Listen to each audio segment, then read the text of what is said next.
Je vais être 100% honnête avec vous, je suis pas un de ces gars qui est devenu millionnaire à l'âge de 18 ans. Et à vrai dire, en valeur nette, j'y suis même pas encore. Mais le chemin pour arriver là où j'en suis m'a permis d'apprendre plusieurs choses qui, à mon avis, sont essentielles à appliquer dans votre vie si vous voulez devenir millionnaire. On va voir ensemble plusieurs conseils que vous pouvez appliquer pour mettre toutes les chances de votre côté pour le devenir le plus rapidement possible.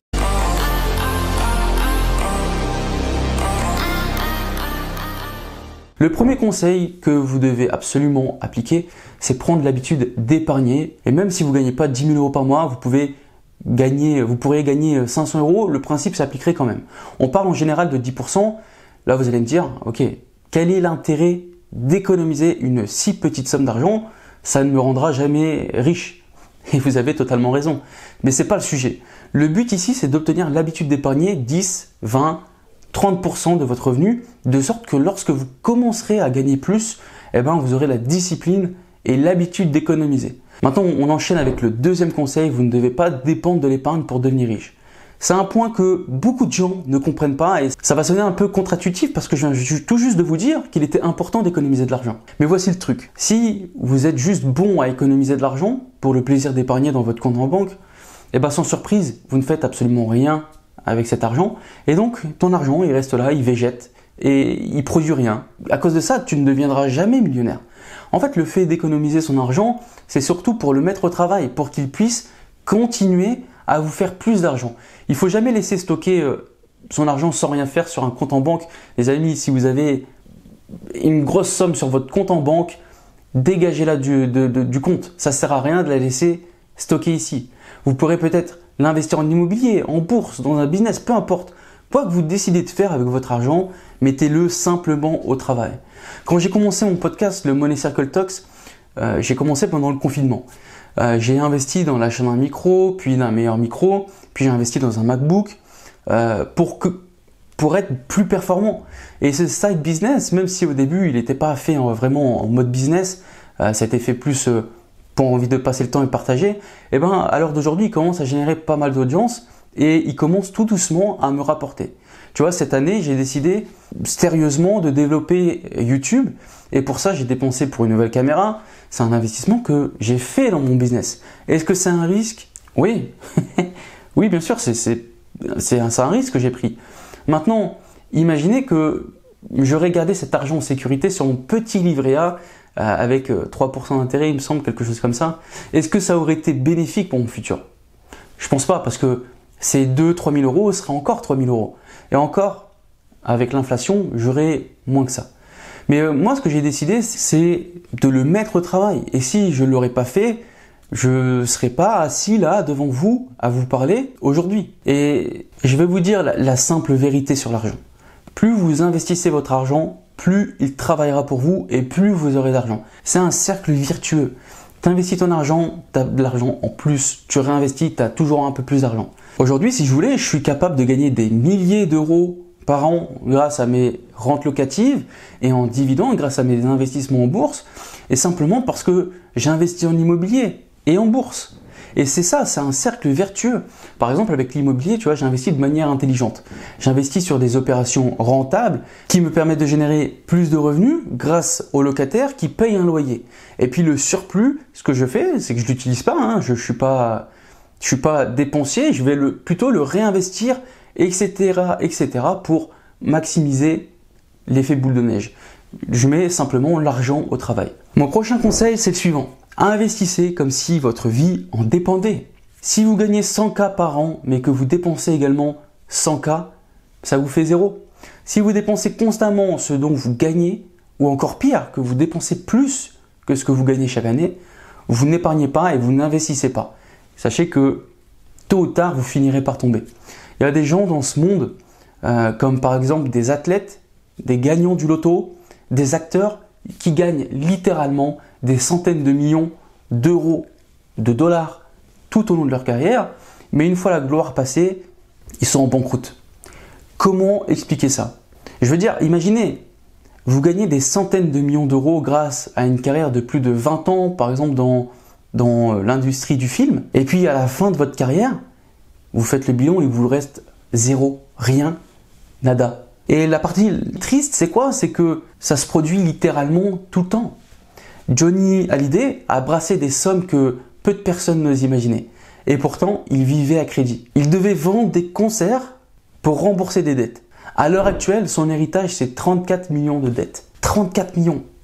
Un autre exemple, Nicolas Cage. Je ne sais pas s'il y a des fans de Nicolas Cage, mais il se retrouve à faire des films navets pour assumer son train de vie et pourtant, lui aussi a brassé des sommes astronomiques. Maintenant, si ces mêmes personnes qui gagnent des centaines de millions d'euros ou de dollars, ils avaient épargné au moins une partie de leurs revenus et puis investi en immobilier, investi dans le marché boursier ou encore profité de leur notoriété pour démarrer un business, leurs investissements continueraient à les faire prospérer.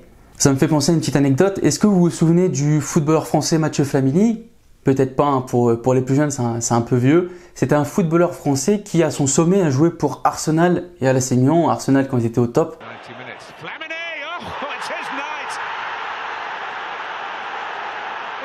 Et si je vous en parle, c'est parce que, vous l'aurez compris, c'est que sa fortune, lui, ne provient pas seulement du foot.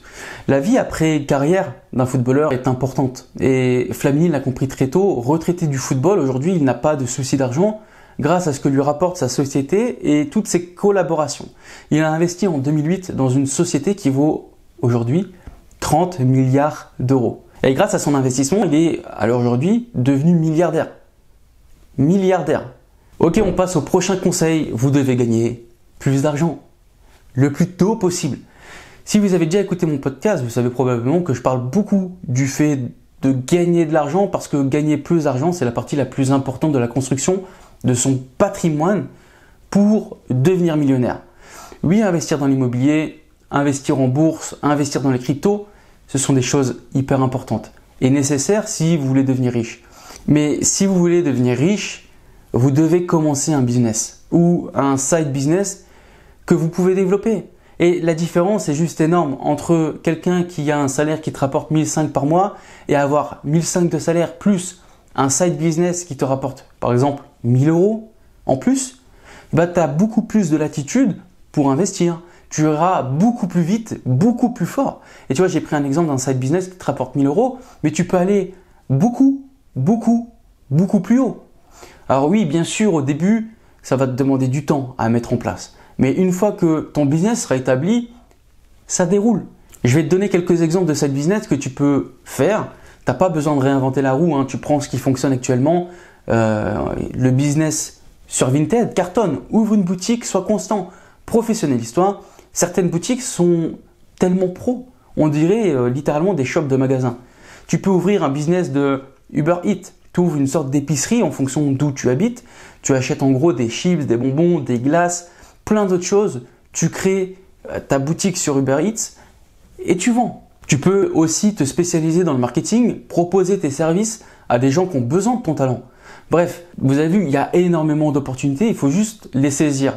Se donner les moyens de faire et être persévérant. C'est la clé. La persévérance, c'est la clé. On passe au conseil suivant. Vivez en dessous de vos moyens. Je ne vous dis pas de ne pas profiter de la vie, mais simplement ayez des dépenses qui vous laissent financièrement confortable. Je sais que c'est dur pour l'humain car on recherche toujours la satisfaction immédiate. Mais plus tu fais le nécessaire pour t'enrichir et plus tu pourras te permettre des dépenses qui évoluent aussi avec le temps. Ça, il faut bien le comprendre. Peut-être qu'aujourd'hui, je vais essayer d'imager ça, peut-être qu'aujourd'hui tu peux t'acheter une Clio, mais que tu gardes cette Clio, même si tu peux acheter peut-être une voiture ou une Audi, mais tu gardes cette Clio et puis plus tard tu pourras t'acheter la Porsche. Ok ? Un autre exemple, si tu gagnes 30 000 euros à l'année, bien sûr que la Rolex à 10 000 euros c'est une connerie. Pareil pour les voitures. Combien de personnes touchent un SMIC et qui ont des voitures à 30 000 euros ? C'est aberrant. Et je sais que c'est jamais plaisant de rouler dans une Clio plutôt que dans une Merco, mais il faut juste savoir pourquoi vous le faites. Soyez responsable. Si vous voulez plus, faites-en plus. C'est travailler plus pour gagner plus, pas pour gagner moins. Mais alors... Il est difficile d'économiser même 10 à 20% de votre revenu si vous ne gagnez pas une grosse somme d'argent. Ça, je suis totalement d'accord. Mais à mesure que vous allez appliquer ces conseils, normalement, votre revenu va commencer à augmenter. Parce que vous avez démarré ce side business pour vous permettre d'épargner beaucoup plus par exemple. Et rappelez-vous, l'un des points précédents, vous économisez votre argent pour ensuite aller l'investir dans des actifs performants, des actifs qui vont continuer à vous faire gagner de l'argent. Et même lorsque vous ne travaillez pas, quand vous êtes couché, quand vous dormez, votre argent travaille quand même. Et n'oubliez pas, la pire chose possible que vous puissiez faire, c'est d'augmenter vos revenus, mais aussi d'augmenter vos dépenses en parallèle. Et je vous donne le dernier conseil que j'ai pour vous aujourd'hui, c'est probablement le plus important, c'est de croire en vous et en vos objectifs. Ce que je veux dire par là, c'est que vous devez comprendre que la plupart des gens que vous rencontrerez dans votre vie quotidienne, au travail, etc., ne seront probablement pas aussi ambitieux que vous. Ils n'auront pas d'objectifs clairs et n'oubliez pas, tous les gens ne sont pas bienveillants. Vous pourriez percevoir du dénigrement, limite de la haine. Tout ça pour vous dire que restez focus. Restez focus sur vous-même, sur vos objectifs, rêvez grand. Ne laissez jamais quelqu'un d'autre vous convaincre que vous n'êtes pas capable de réaliser ci ou ça ou réaliser quelque chose de génial. Si votre objectif est de devenir millionnaire, alors foncez. Mettez l'énergie nécessaire pour y parvenir. Voilà les amis, j'espère que cette vidéo vous aura plu. N'hésitez pas à péter le bouton like, la petite cloche qui va bien pour être informé des dernières sorties. Je vous souhaite, comme d'habitude, plein de bonnes choses. N'oubliez pas, 1% chaque jour. Et on se revoit bientôt. Ciao, ciao, ciao!